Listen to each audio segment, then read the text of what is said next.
subway system can only run smoothly if a number of people with different responsibilities are able to collaborate and communicate effectively. That's why I've designed a game that's based on these ideas of shared goals with separate responsibilities that will allow children to practice empathy, perspective taking, and other social emotional skills. It's called Override, the game of collaboration and transportation. Adolescence is one of the most critical periods for social emotional learning, and specifically for empathy development, as adolescence is a profoundly transitional stage of life both physically and emotionally. Today's adolescents do much of their socializing online, so they need a way to practice their social emotional skills in a virtual setting.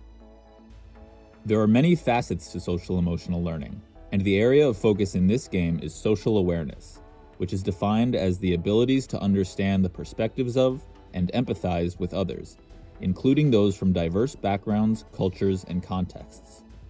Rooted in situated learning, the design of the game facilitates the transfer of social emotional learning by having two players in separate locations who must collaborate and understand one another's perspective in order to succeed at the game. The game is a fictional take on a subway system. The main objective is to get the blue train from the first stop to the last stop of each level, while making sure the passengers are as happy as possible along the way. The difficulty is that it's a two-player game where each player has incomplete information and limited control regarding the system as a whole.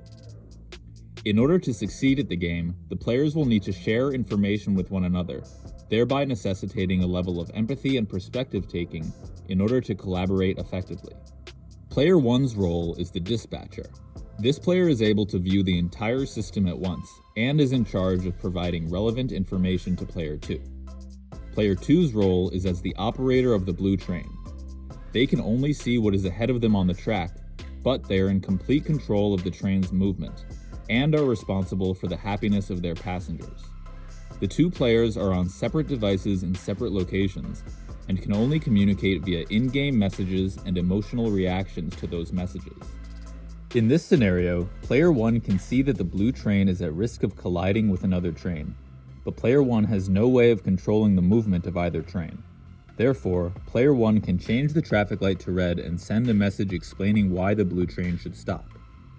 Player 2 sees the red light, receives the message, and must choose a reaction, but does not need to follow the instructions. In this case, Player 2 would be wise to follow the instructions and avoid a collision, but in other cases the decision won't be so easy, and Player 2 may decide to override Player 1's instructions. For example, in this scenario, the operator sees that the passenger happiness meter is low, so they send a message to the dispatcher. The dispatcher is unhappy to see this, but replies that there is a power-up to the right, which could increase passenger happiness levels.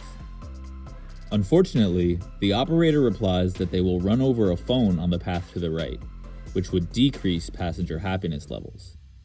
Therefore, even though the dispatcher has given a red light on the left and a green light on the right, the operator would be wise to override the instruction and take the path on the left to prevent a passenger mutiny. As the game progresses, the players are put into more and more situations where it is difficult to decide whether to accept or to override the other player's instruction. By empathizing with the other player's point of view and the other player's emotions, players can succeed and earn higher scores each time they play, incentivizing them to practice their social emotional skills. Thank you. Stand clear of the closing doors, please.